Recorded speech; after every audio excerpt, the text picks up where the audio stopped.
everyone, welcome back to Sunny Life Channel. Thank you so much guys for tuning in. We are talking about Imbewu the seed, guys, specifically about Kamadonsela.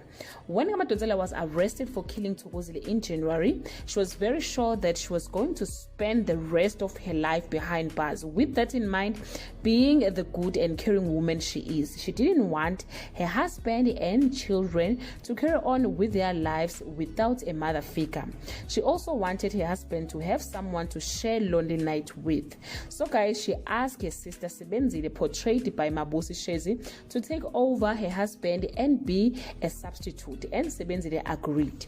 The kids were told to respect Sebenzile and treat her as their new mom. Phakade was instructed to treat Sebe as his wife. Sebenzile, guys, was actually happy for this chance, as she always believed that Phakade was supposed to be her husband, not her sister.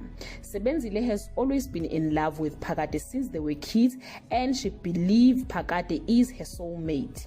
Now that it's proven ukuthi Kamadonsela is innocent, it means one thing: Donzi is coming back home, and when she arrives home, she will see a very strong chemistry between Sebenzile and Phakade, and immediately she will feel betrayed, and she will decide to ask Sebenzile to leave the house with peace now that she's back.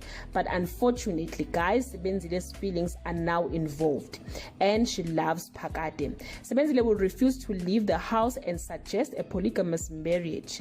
Unfortunately, that is not what Kamadonsela wants. She don't want to share her husband.